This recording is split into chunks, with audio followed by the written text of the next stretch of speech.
कब तक इस मन को दुलार करते रहेंगे? थक गए। कभी विचार करके तो कितना गंदा है मन यार, कहां फंसाता है, कहां लगाए हुए है। सोचो कहां लगाए हुए, कितनी भुलावे की खेल। ऐसे अभक्ष पदार्थ खवाता है, ऐसे अपेय पदार्थ पिलाता है, ऐसे अकृत्य कृत्य कराता है जिसे घृणा हो जाए। पर ये माया ऐसा आसक्त कि उसी में वो जीना, उसी में सुख, उसी में वो आनंद का अनुभव करना चाहता है। अनित्यम सुखम लोकमिमं प्राप्य भजस्व माम। ये अनित्य है, असुख है संसार। प्रभु का भजन करके प्रभु को प्राप्त हो। स्वयं कह रहे हैं इस अनित्य में मत फंसो। ये तुम्हें स्वतंत्रता दी गई, तुम प्रारब्ध के अधीन नहीं हो, कोई पशु नहीं हो, मनुष्य हो। प्रारब्ध शुभ अशुभ कर्मों के जो संचित हैं उनमें से कुछ परिणाम निकालकर इस शरीर को दिया गया है। आप जो चाहो कर सकते हो, घोर पाप कर सकते हो और बहुत दिव्य भजन करके भगवान को प्राप्त कर। ये स्वतंत्रता है आपकी, बिल्कुल स्वतंत्र हो।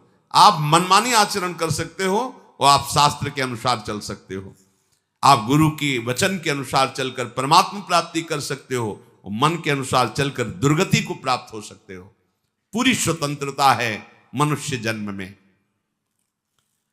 पर ध्यान रखो ये शरीर क्षण भंगुर है, कभी भी नष्ट हो सकता है। संसार के चाहे जितने पदार्थ और पद समेट लो, तुम्हें कभी शांति नहीं मिलने वाली। देखो आप लोग तो कुछ ही लोगों से मिलते हैं।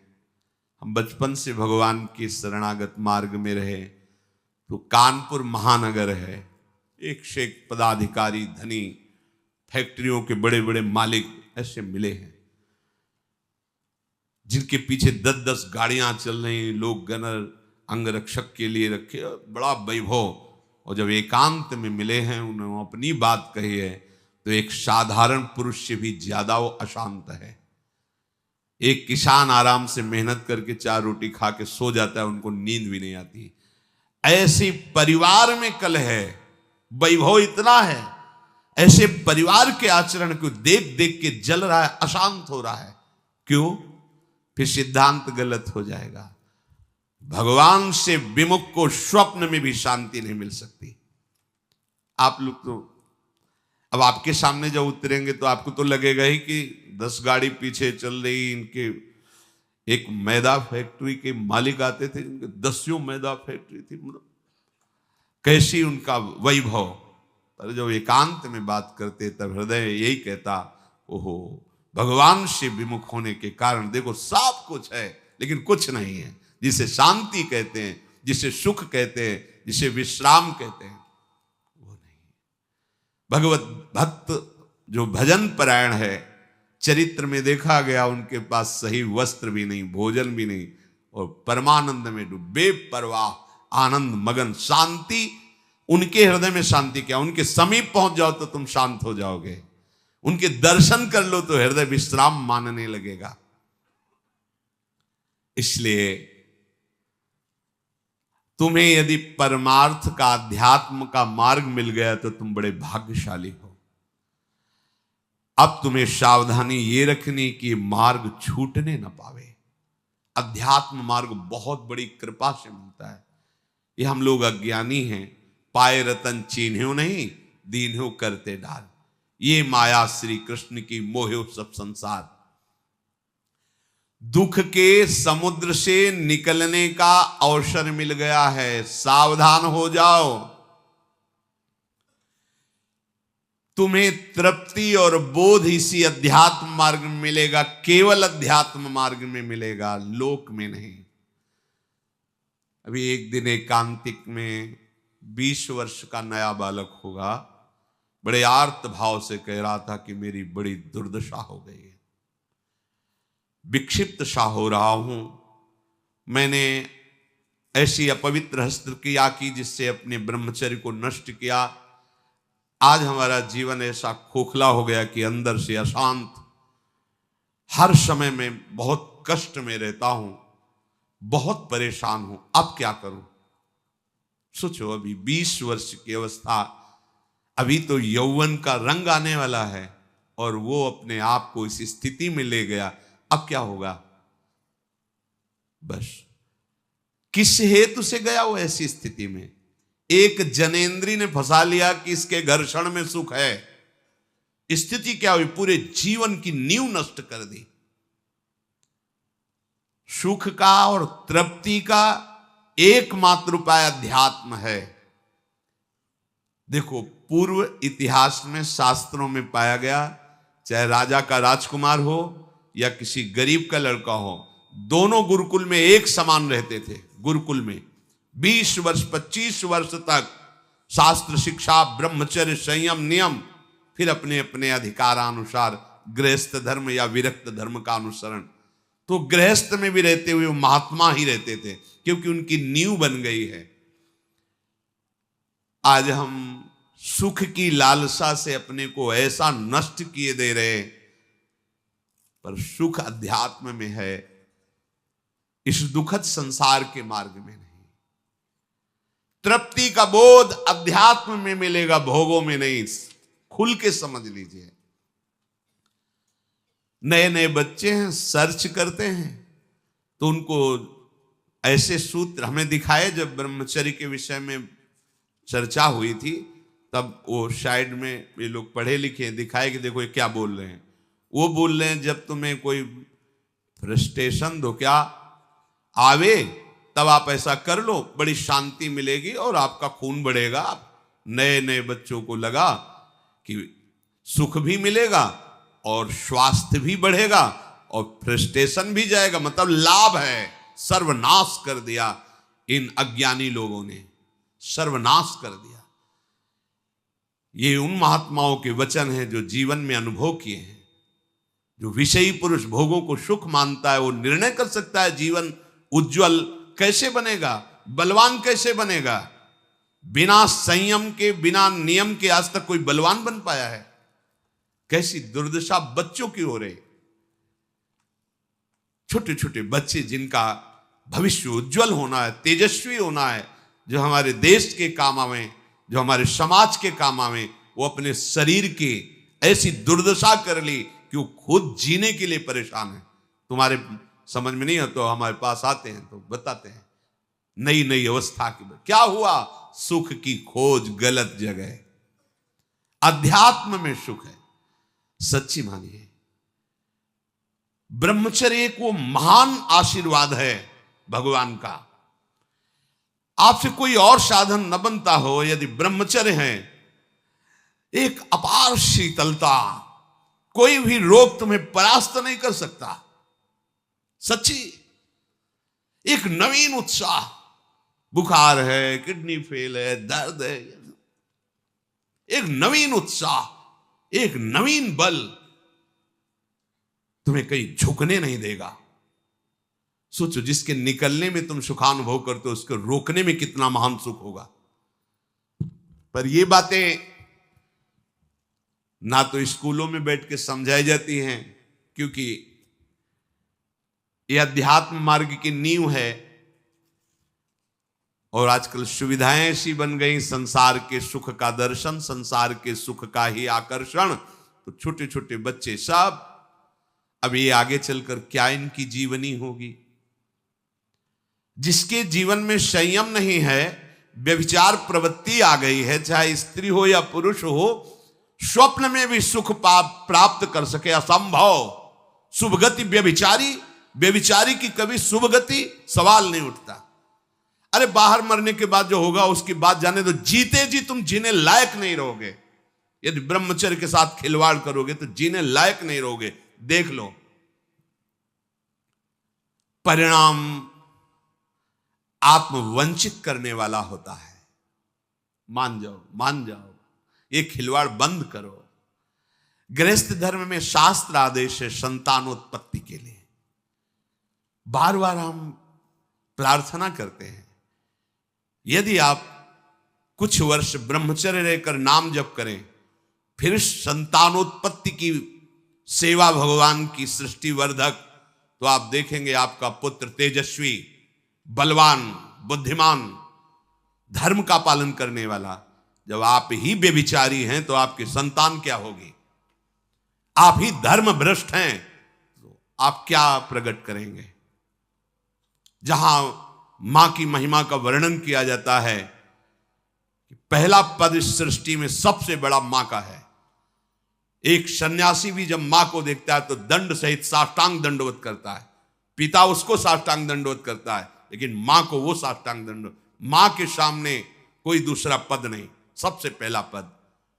जब हमारे पवित्र आचरण नहीं होंगे तो हम क्या अपने बच्चों को शिक्षा दे देंगे? क्या उनको आगे बढ़ाएंगे? अध्यात्म का परिचय ही नहीं तो हम क्या बताएंगे? भोगों में तृप्ति आज तक किसी को नहीं मिली, यही भगवत प्राप्ति में सबसे बड़ी बाधा है। ज्यों ज्यों तुम भोग भोगोगे वैसे ही वैसे भोग आसक्ति बढ़ती चली जाएगी। इसलिए संतों का अनुभव मान लो, विषयान विषवत त्यज्य। भोगों से डरो जैसे विष से डरा जाता है।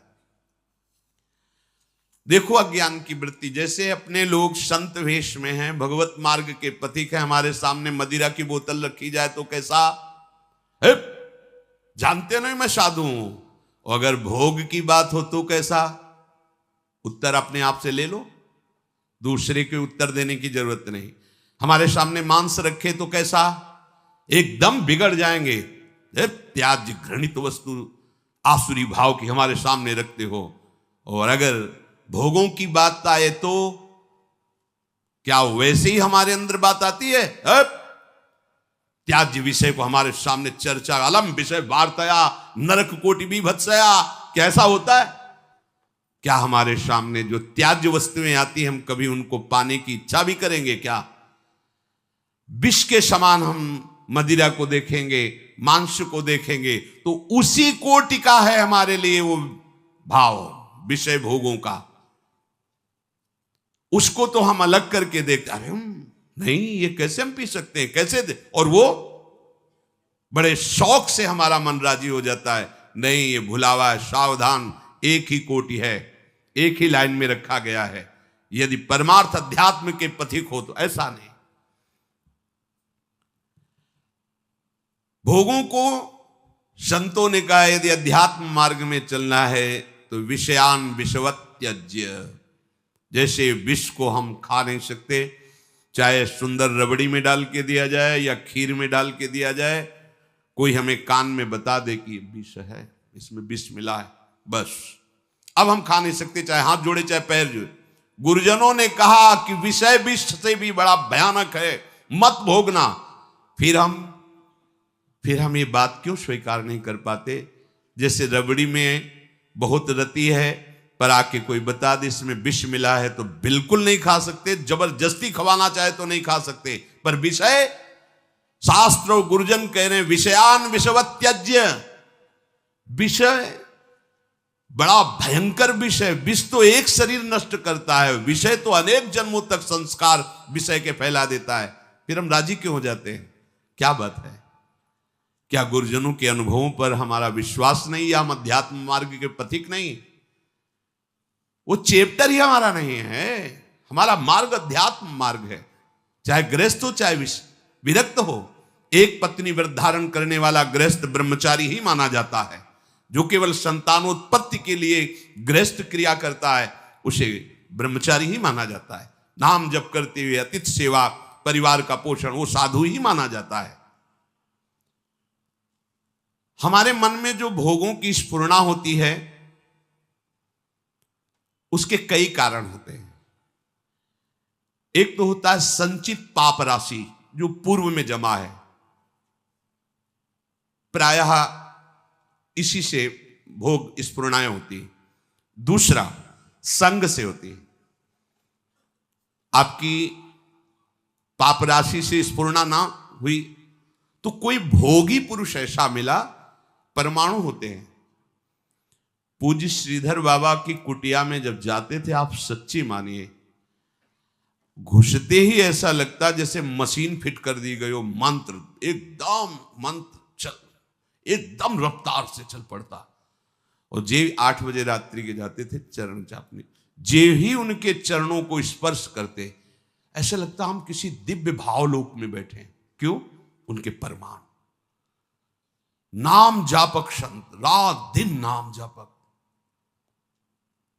ऐसे परमाणु उनकी हर वस्तु में, कोई भी वस्तु उनकी छुओ के एक दिव्यता थी उसमें।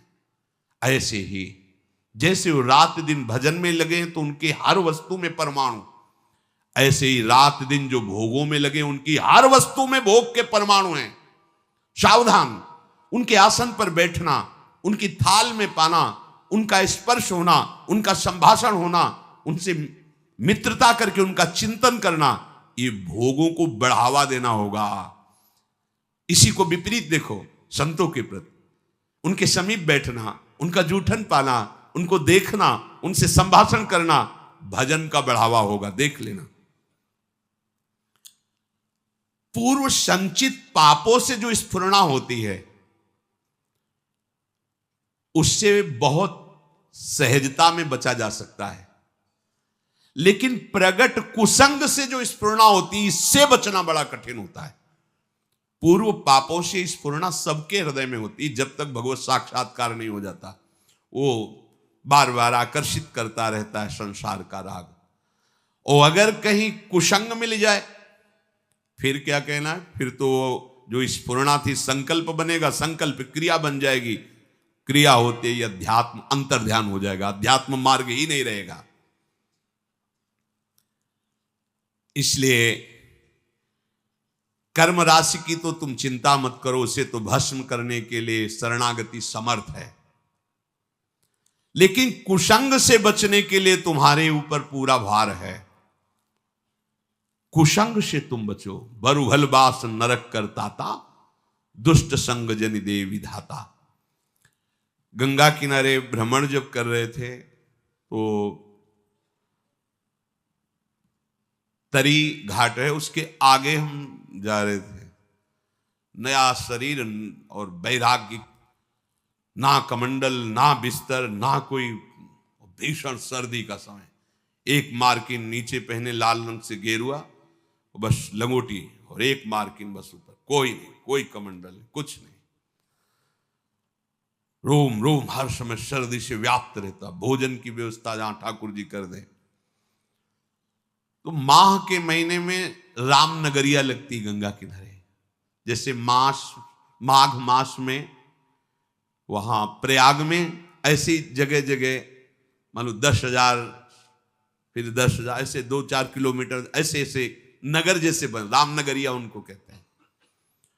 किनारे से चलने पर वो मिलते हैं।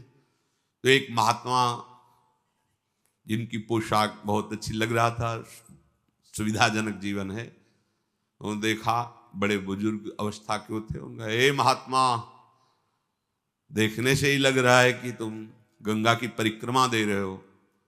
परिक्रमा तो नहीं, पर गंगा किनारा ही हमारा जीवन है। बोले आओ 2-4 दिन रुक लो। पूरा रामनगरिया सब अलग अलग तंबू लगे, जैसे प्रयागराज में ऐसे बड़ी व्यवस्था, बड़े ऊंचे ऊंचे ऐसे गद्दे और तंबू, क्योंकि बहुत सर्दी गंगा किनारे तो और पड़ती है। हमें भी लगा चलो संत भगवान 2-4 दिन के लिए कह रहे, रुक जाते। जो ही रुके 12 बजे कितने प्रकार के भोजन, खीर, ये हो, जहां रोटी भी नसीब नहीं हुआ, तो हम कहा चलो भगवान की बड़ी कृपा 2-4 दिन जो है दोपहर में पाया। रात्रि में उन्हीं के पास शयन किया, बड़ा तंबू था, ऐसे हो ऐसे। दूसरे दिन सुबह 8 बजे के करीब जलेबी का भंडारा था, फिर राजभोग अलग। खूब ऐसे पुण्यात्मा जन करते रहते हैं। पास में और भी ऐसे शिविर लगे थे उनके निज जनों के, तो उनमें से एक प्रणाम योगी है, वो जलेबी का भंडारा संतों के लेकर, वो स्वयं लेके आए, पवाया, और कुछ भी हम कब भेंट लेते नहीं, पर जलेबी प्रिय वस्तु, मीठा खूब अच्छे से। अच्छा, पहले ये था कि पता नहीं आज मिला है, कई दिन ना मिले, कभी गैस की गोली नहीं खानी पड़ी, चाहे जितना पालो, 2 दिन 4 दिन नहीं मिला, सब पच गया। अब जीव ही पा करके थोड़ा ही समय हुआ, पहले दिन का राजभोग, दूसरे दिन का ये बाल भोग जलेबी, वो जलेबी बाल भोग के राजभोग जैसा है, गरम गरम जलेबी, जैसे नशा चढ़ता है ऐसे दिमाग में बस। तो उनमें एक बहुत सरल और वास्तविक साधु स्वभाव के थे, वो केवल सेवा में ही रहते थे महंत जी की। उनसे हमने पूछा, वो वय वृद्ध थे, हम कहा कल से आज तक हमारी भावना में बड़ा परिवर्तन हो गया। तो उनका महाराज क्षमा करना, आप जिस मार्ग में चल रहे हो वो ये मार्ग नहीं है, वो ये मार्ग नहीं जो आप स्वीकार कर लिए। हम कहा अच्छा, हम तो सोचा एक दो दिन, बोले नहीं महाराज आप नहीं समझ रहे हो। और बताया कि जो जलेबी खवाई वो कैसे आचरण कैसा, बस कुछ उठाना धरना तो था नहीं, 2-3-4 दिन जहां भूखे रहे अपने आप ठीक हो गया। अन्न का कुसंग, व्यक्ति का कुसंग, ये परमार्थ की राह को भटका देता। उपासक को सदैव ये देखना चाहिए कि मेरे मन की स्फुरना कहां है, प्रियालाल के प्रति है, भोगों के प्रति। यदि भोगों के प्रति हो रही तो त्रुटि कहां है, पूर्व पाप संस्कार से हो रहे हैं या कहीं कुसंग हो रहा है। पूर्व पाप संस्कार स्फुरना देगा, ना कि आपका नाश, ध्यान रखना। और कुसंग स्फुरना ही नहीं देगा, नाश कर देगा। इसीलिए बल उभल बास नरक करता था, दुष्ट संग जनि दे विधाता। साधक ये बातें समझ नहीं पाता है, फिसल करके ऐसे गिर जाता है। बहुत सावधानी की आवश्यकता है, हर समय अध्यात्म मार्ग पर आपकी दृष्टि बनी रहे। देखो यदि साधक सावधान नहीं रहेगा तो फिर नया कर्म बना, फिर पुरानी स्फुरना और नया कर्म मिलकर के नवीन चक्र की रचना, जन्म मरण की। इसीलिए मुक्त होना बड़ा कठिन हो जाता है। यदि आप, बहुत ध्यान देने योग्य बात है, शरणागत होकर भजन कर रहे हो, अध्यात्म पर दृष्टि रखें, तो चिंता मत करो, आपकी पूर्व कर्म राशि ये भगवान आचार्य नष्ट कर देंगे, कटी कर्म बंधन से। पर यदि आप नवीन कर्म फिर वैसे ही कर रहे हैं तो विश्वास मत रखना कि पीछे का और आगे का दोनों जोड़ करके भोगना पड़ेगा। पीछे की कर्म राशि तब नष्ट होती है जब अवलो नशानी अब ना नशे हो। आज तक किया पर आज के बाद चाहे प्राण निकल जाए, आज के बाद नहीं, निहाल हो गए, आज ही निहाल हो गए, आज ही निहाल हो गए। हम तो हम सर्व पापेभ्यो मोक्षयिष्यामि, मेरे सरकार बोल रहे हैं, प्रभु बोल रहे हैं।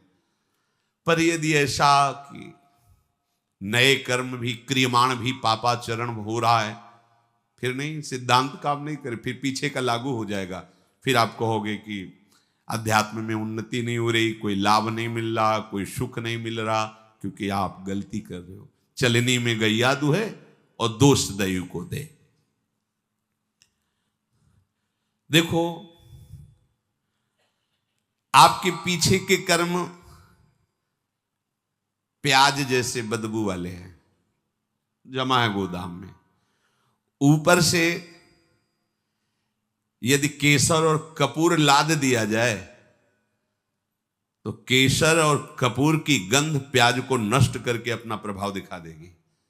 नाम जब कीर्तन कथा वार्ता यह है केसर कपूर, लाद दो अपने पूर्व पाप के ऊपर, भगवान नाम का वजन सब दब जाएगी, उसकी दुष्प्रवृत्तियां नष्ट हो जाएंगी। अगर कहीं वायु का झोंका चले और कपूर खुला रह जाए तो उड़ जाएगा, फिर प्याजे की गंध रह जाएगी। माया का झोंका चला और आप अपने यश कीर्ति में, अपनी बड़ाई सम्मान प्रतिष्ठा में, भजन में कमी, मान सम्मान प्रतिष्ठा में बह गए तो उड़ गया कपूर, अब बचा प्याज है, उसकी दुर्गंध शुरू हो जाएगी। कितना महापुरुषों ने सूक्ष्मता से अनुभव किया है। इसलिए ध्यान रहे कि इस माया की वायु का प्रवेश आपके हृदय में ना होने पाए, दुर्गंध ही रह जाएगी, केसर कपूर की गंध नहीं रह जाएगी। ये माया के प्रवाह का, तूफान का क्या भाव समझें? सबसे ज्यादा अहंकार, इसी में सारे दोष आते हैं। मैं तपस्वी हूं, मैं साधक हूं, मैं ज्ञानी हूं, मैं ध्यानी हूं, मैं बड़ा भगत हूं। इस तरह की अगर अध्यात्म मार्ग में कहीं भी कोई भी वृत्ति है तो वो आपकी दुर्वासना जो दबी हुई है उसको उठा लेगी। मैं बहुत नीच अधम हूं, अगर ये कुछ साधन बन रहा है तो श्री जी की कृपा से बन रहा है, गुरु जी की कृपा से बन रहा है दुर्गंध वाली बातें, पर ऊपर कपूर और केसर है, उसकी दुर्गंध आपके हृदय को परास्त नहीं कर पाएगी। उपासक धीरे धीरे अपने बुरे स्वभाव को, बुरे कर्मों को सद्भाव से, अच्छे स्वभाव से दबा देता है। नष्ट नहीं हुआ, नष्ट होता है भगवत साक्षात्कार पर। जब तक प्रभु से आंखें ना मिले तब तक विश्वास न करना कि काम हो गया। यही डर हरिवंश हित जिनो भ्रमय गुण सलिल पर, जिहि नामन मंगल लोक त्यों शिव हरिपद भज न विलंब करे। आगे चल करके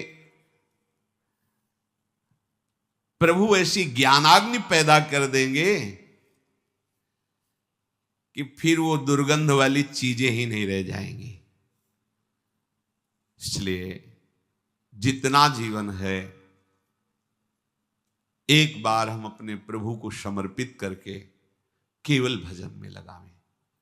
जो भी हम कार्य करें अपने प्रभु को समर्पित करते रहें। भगवान जो बार बार कह रहे हैं ना, मेरे को समर्पित करो, भगवान को कुछ चाहिए नहीं। जैसे भगवान कहते हैं यत् करोषि, जो तुम करते हो, यदश्नासि, जो तुम खाते हो, तुम मेरे को समर्पित करो। ये दुलार है। जब हम किसी वस्तु को प्रभु को समर्पित कर देते हैं तो हर वस्तु में बांधने की सामर्थ्य है माया की। कोई भी सड़ी से सड़ी वस्तु में एक माया शक्ति है जो हमें आसक्ति से बांधती है, आसक्ति से। प्रभु कहते हैं मेरे को समर्पित कर दो। जैसे कर्म समर्पित कर दिया, अब कर्म बंधन नहीं रहेगा। भोग समर्पित कर दिया, अब वो प्रसाद हो। प्रभु तुम्हारे भले के लिए कह रहे हैं कि जो प्रभु को समर्पित कर दिया जाता है वो निर्विकार हो जाता है। बात समझो। ये भगवान तो कहते हैं कि सब तुम मेरे लिए, अगर नहीं समर्पित करोगे तो दुर्गति को प्राप्त होगे। भगवान तो नाराज होकर बोल रहे हैं। नाराज नहीं, उस वस्तु का प्रभाव है। कोई भी कर्म, कोई भी यहां की वस्तु सब बांधने वाली है। समझो पहले, सब बांधते, कोई भी व्यक्ति सब बांधता है। अपने राग से सब मुझे बांधते हैं। अगर प्रतिकूल हुआ तो द्वेष से बांधते हैं। यहां कोई मुक्त करने वाला नहीं है। एक एक वस्तु, एक एक व्यक्ति, एक एक परिस्थिति केवल बांधती है। और हम साधना कर रहे हैं मुक्त होने की। कैसे करें? भगवान करे चुपचाप जो कर्म करो मेरे को समर्पित करो। इसका रहस्य क्या है? वो कर्म तुम्हें बांध नहीं पाएगा। जो पाओ, पानी भी पियो तो समर्पित करके। क्यों? क्योंकि तुम्हें बांध नहीं पाएगा, तुम मुक्त हो जाओगे। प्रसाद सर्वानंद प्रदान करने वाला होता है। तो हम लोग कहीं ऐसा न समझें कि श्री भगवान कह रहे कि तुम अपना कुछ मत मानो, जो अपना माना हुआ है वो मेरे को समर्पित कर दो। क्योंकि वस्तुता उन्हीं का है, अपना तो कुछ है नहीं। और जब हम ऐसे भाव से चलते हैं तो कोई भी वस्तु, व्यक्ति, स्थान हमें बांध नहीं सकता। जब बांध नहीं सकता तो हमारी स्थिति क्या हो गई? जीवन मुक्त। अब चाहे जैसा पदार्थ हो, चाहे जैसा व्यक्ति हो, चाहे वो बांध ही नहीं पाएगा। जब प्रभु को समर्पित जीवन हो गया तो अब तुम्हारा जीवन जीवन मुक्त हो गया। इसीलिए भगवान बार बार कहते अहम सर्वभव यज्ञ भोक्ता, मैं यज्ञों का भोक्ता हूं, समझ तू, मैं ही भोक्ता हूं। जैसे आप प्रसाद पा रहे हो, तो जब हम प्रसाद पाते हैं ना तो पहले श्री जी को बाहर भोग लगाया, फिर हम एक एक कवल में अंदर लगाते हैं। हृदय रूपी सिंहासन में हमारे प्रियालाल विराजमान है और वो पा रहे हैं एक एक कवल। जो भी खाते पीते हैं हृदय मंदिर में मेरे प्रियालाल विराजमान है, वो पा रहे हैं। ये मुख उनके पवाने के लिए, हम भोगता नहीं। और वैसे भी सिद्धांत में भगवान कहते हैं कि भोक्ता तो मैं हूं। अहम वैश्वानरो प्राणी नाम देहमाश्रिता, वैश्वानर अग्नि के रूप में मैं समस्त प्राणियों के देह में विराजमान होकर उस अन्न को पचाता हूं। तो कौन पा रहा है? प्रभु पा रहे। हमारी सारी चेष्टा प्रभु के लिए हो जाए तो अभी जीवन मुक्त हो जाए। तो जो भी हम क्रियाएं कर रहे हैं, जो भी हम भोग लगा रहे हैं, तो क्या ऐसी गंदी क्रियाएं, ऐसी गंदी भोग वृत्ति हम प्रभु को अर्पित कर सकते हैं क्या? तो बचो। जो प्रभु को अर्पित नहीं कर सकते वो खाओ मत। जो प्रभु को अर्पित नहीं कर सकते वो क्रियाएं कैसे करोगे तुम? अरे जब सद क्रियाएं तुम्हें शुभ क्रियाएं ना बांध पावे, इसलिए वो कह रहे हैं समर्पित कर दो, तो असत क्रियाएं जो समर्पित नहीं होती हैं उनसे तुम्हारी दुर्गति हो जाएगी, और ये जीवन केवल भगवत प्राप्ति के लिए। इसलिए एक एक क्षण अपने प्रभु के चरणों में समर्पित करते हुए उनका सतत स्मरण करो।